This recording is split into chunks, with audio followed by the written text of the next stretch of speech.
नमस्कार दोस्तों, आज की कहानी है कल्लो की शादी। अरे ओ कल्लो, क्या सज रही है? तू जितना भी सज ले तू दिखेगी तो कलूटी ही। माँ के मुंह से ऐसे व्यंग्यवाण सुनने के बाद स्नेहा ने माँ को गले लगाते हुए कहा, क्या माँ, कैसे मजाक में बोलती हो ना?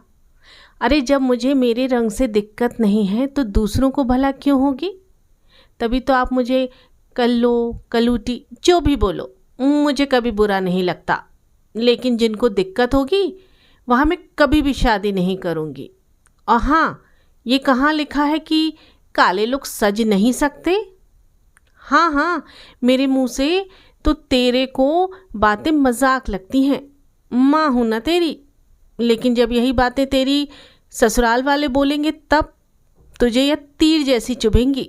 इसलिए तो आदत डाल रही हूँ कि तुझे इन चीज़ों की आदत लग जाए और तुझे कभी किसी बात का ससुराल में बुरा भी ना लगे। अच्छा चलो, अब बस भी करो और मुझे अच्छे से तैयार होने दो। अभी मुझे कॉलेज भी तो निकलना है। अपने होठों में डार्क ब्राउन लिपस्टिक लगाते हुए स्नेहा माँ से बोली। तभी माँ स्नेहा को ऊपर से नीचे की ओर आंख फाड़ते और भौं चढ़ाकर देखते हुए कहने लगी, यह क्या स्नेहा, कितनी बार मना किया है कि एक तो तू काली है, ऊपर से पूरे काले कपड़े भी पहन लेती है। अरे यार माँ, फिर आपका वही सब चालू हो गया। मुझे लेट हो रहा है, मुझसे इस बारे में कुछ बात ना करो, मुझे निकलना है, सारी फ्रेंड्स इंतज़ार कर रही होंगी। तभी स्नेहा के पापा दूसरे कमरे से निकल कर आए और अपनी बेटी के सिर में प्यार से हाथ फेरते हुए कहा, हाँ हाँ, हमारी बेटी को जाने दो भाई, उसे देर हो जाएगी। कॉलेज की फेयरवेल पार्टी जो है उसको भी तो फ्रेंड्स के साथ एंजॉय करने दो। तुम भी कहाँ लगी रहती हो उसके पीछे? अरे आपको तो कोई चिंता ही नहीं है, एक तो बेटी है, ऊपर से कलूटी है, कौन करेगा इससे शादी? मेरा तो दिल बैठा जाता है, पता नहीं हो भी गई तो ससुराल वाले से कितनी बातें सुनाएंगे। स्नेहा के पापा गहरी सांस लेकर मुस्कुराते हुए बोलते हैं, तुम चिंता क्यों करती हो, भगवान सब अच्छा करेंगे। और काला होना कोई बुरा है क्या? मेरी बेटी के ऊपर तो काला रंग भी खिलकर दिखता है। और हाँ, बोल देता हूँ, अब वह बड़ी हो गई है और बाबा मेरी रानी बेटी को कलूटी कलूटी मत बोला करो। स्नेहा की माँ किचन की तरफ बढ़ते हुए कहती है, हाँ हाँ बस करो, तुमसे तो बात करने का मतलब ही दीवार में सिर फोड़ने जैसा है। मैं कुछ बात ही नहीं करना चाहती। मैं तो जो कहती हूँ अच्छे के लिए कहती हूँ। अब मैं जाऊँ किचन में, बहुत काम पड़ा है। स्नेहा को कॉलेज के फंक्शन से लौटते लौटते रात के 7 बज जाते हैं।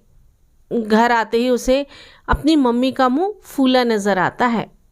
वह अपने पापा की तरफ देखती है तो पापा इशारा करके उसे रूम में जाने बोल देते हैं। स्नेहा की माँ तुरंत खाना बनाने लग जाती है। देख रहे हो, तुम्हें तो कोई चिंता ही नहीं है, लड़की का कॉलेज भी पूरा हो गया और तुम्हें तो उसके लिए लड़का भी नहीं ढूंढना है।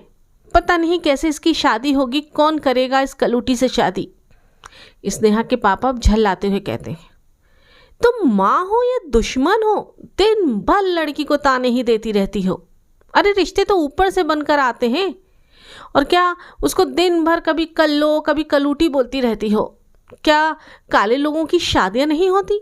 कई बार सुंदर लोग बैठे रह जाते हैं। स्नेहा की माँ की आंखों में आंसू आ जाते हैं।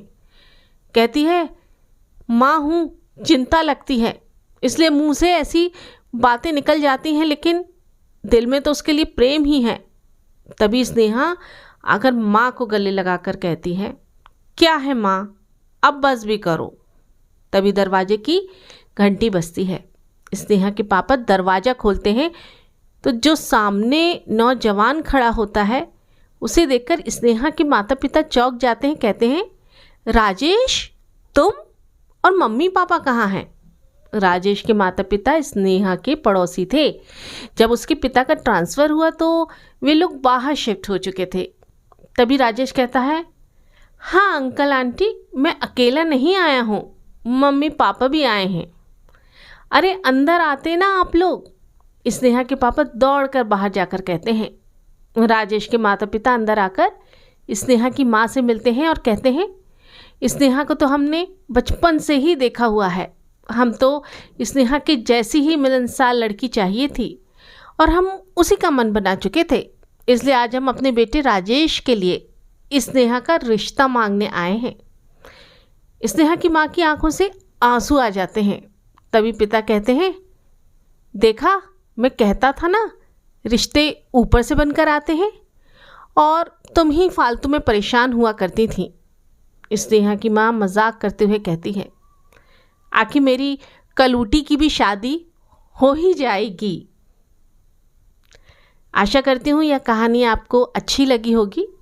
आगे भी अच्छी कहानियाँ सुनने के लिए मेरे चैनल को सब्सक्राइब करना और लाइक करना ना भूलें।